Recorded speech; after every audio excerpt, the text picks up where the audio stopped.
Bom dia, terceiro ano, tudo bem com vocês? Então, mais um dia, a gente aí na conquista, né, do nosso conhecimento, aprendendo cada dia mais. Eu espero que vocês estejam bem, assim como nós também estamos, graças a Deus, e a gente vai dar continuidade. Vocês fizeram a correção aí do LUM que eu mandei em cima, né, da atividade que eu havia passado para casa, e agora a gente vai dar continuidade ao modernismo brasileiro, sabendo, né, e relembrando que o modernismo foi um boom no Brasil, né?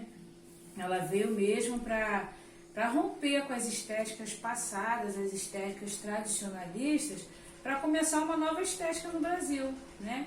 Uma nova visão de mundo, uma nova visão de linguagem, uma nova visão de escrita e também a valorização de algumas regiões que a gente tem no Brasil, como o Nordeste, Minas Gerais, o sul do país, que vai fazer parte também desse contexto e com isso também surgindo novos escritores nessas regiões aí todas, né? A gente vai trabalhar hoje com a prosa e com a poesia nesse período modernista. Aí eu coloquei aqui, fiz um contexto aqui para a gente estar dando uma olhada, né, que aqui eu coloquei: o modernismo mudou a arte e a cultura do país, construiu uma arte nacional. Na verdade era isso, na verdade, como eu falei para vocês, eles queriam, assim como o movimento, o manifesto antropofágico, né, pegar lá de fora, né, da cultura europeia, aquilo que era bom, trazer para o Brasil, mas não todas as coisas. Né, aproveitaram a vanguarda, os movimentos vanguardistas, né, de cubismo, expressionismo, dadaísmo, aproveitaram várias dessas vanguardas para transformar a literatura. Não fizeram assim, olha, tem as vanguardas europeias, nós vamos descartar. Não, nós vamos aproveitar, tirar de dentro dessas vanguardas aquilo que é útil para poder construir o quê? Uma arte que fosse puramente nacional, uma arte brasileira, né? A primeira fase é chamada de fase heróica, né? É uma frase que vai trabalhar de fato em cima da realidade nacional, defendendo a realidade nacional, defendendo a língua nacional. Então eles queriam que os poetas modernistas dessa primeira fase, eles querem o quê? É construir mesmo uma nova literatura, construir algo que se relacionasse com o cotidiano no Brasil, não com a Europa. Tá? Com características, o que a gente vai perceber dentro dos textos, né? Dentro das produções literárias, o que a gente vai perceber? Né? Uma linguagem própria, essa linguagem ela vai aproveitar a linguagem nacional, a linguagem das regiões do Brasil, o modo de falar do nordestino, do sertanejo, né? Do caipira, vai ter esse aproveitamento todo dentro da linguagem. Aí por isso a gente vai dizer que o modernismo vai ter a sua linguagem própria, principalmente dessa primeira geração, que valoriza muito, vê muita essência daquilo que é nacional. Também vai se aproveitar com isso que a linguagem bem-humorada, a linguagem simples, a linguagem do cotidiano, né, a linguagem também do cinema, tudo isso aí vai fazer parte o quê? Da cultura, não só literária, mas da cultura literária, de toda a manifestação artística que o modernismo vai ter. Ele não vai abraçar apenas uma única ideia, sabendo que o modernismo ele foi uma manifestação das artes todas, né? Não de apenas uma arte. A gente vai ter como um tema novo nesse período a miscigenação. A miscigenação é o que, Dedé? São as misturas de raças, né? As misturas de cores no Brasil, que a gente vai ter o branco, o negro, o índio, e as miscigenações, né, que vai formar o que? O povo brasileiro. E aí eles vão trabalhar com a questão da miscigenação não como um problema assim de escravidão, né, do branco sobrepor sobre o negro, sobre o índio, não. Mas a miscigenação como um problema social, como um problema de desenvolvimento social, como um problema de que uns têm mais e outros têm menos. Então vai se trabalhar muito mais a questão política social, do que um problema a nível assim, de escravidão, que a gente já não se tinha mais no Brasil. Né? Então isso a gente não vai ter essa visão, o modernismo não vai ter essa visão.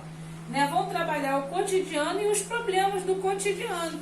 Vão se abordar tanto nos contos, nas prosas, nos poemas, né? A gente vai ver mais à frente, cadinho, alguns poetas trabalharem mesmo a questão da pobreza, a questão da fome, da miséria, também ligada às suas produções artísticas literárias, tá? Deixa eu mudar de posição. Aí, como eu falei para vocês, esses poetas, eles visavam quem? Minas Gerais, o Nordeste, visavam o quê? O sul do país, né? E a partir disso daí vão se aparecer, vão surgir novos escritores, né? Cada um no seu lugar, cada um na sua região, vão se sobressair voltados para a mesma temática também. A gente vai ter os escritores da primeira geração modernista, que eu vou repetir o que eu havia falado lá atrás, que essa primeira geração é chamada de geração heróica, né? E aí a gente tem vários manifestos, tem algumas revistas que vão fazer as publicações, como eu falei, a revista Claxon, que foi a primeira, a revista Niterói. Todas essas revistas aí, elas traziam o que? As novidades artísticas, culturais do país, né? E dentro dela a gente vai ter, dentro dessa primeira geração, 3 nomes importantíssimos que fizeram parte da Semana de Arte Moderna, que é quem? Oswald de Andrade, Mário de Andrade e Manuel Bandeira. Oswald de Andrade, ele vai escrever poesia, vai escrever prosa, manifesto, teatro e também vai escrever crítica literária. Né? O interessante é que Oswald de Andrade, ele vai trabalhar, ele vai valorizar muito as nossas origens, as origens nacional, né? O retorno à pátria amada. Né? Então ele vai ser bem nacionalista, as suas temáticas elas são bem nacionalistas. Mário de Andrade, ele já era musicólogo, poeta, contista, prosador, também foi crítico literário. E Mário de Andrade estudou muito a cultura nacional, muito. E ele era muito voltado para as questões folclóricas do país. Uma obra dele aqui, que vocês conhecem pelo menos de nome, é Macunaíma, né? Aquele pretinho, né? Filho de índio misturado. E ele apronta bem, é só assistindo o filme para vocês verem, e é bom filme.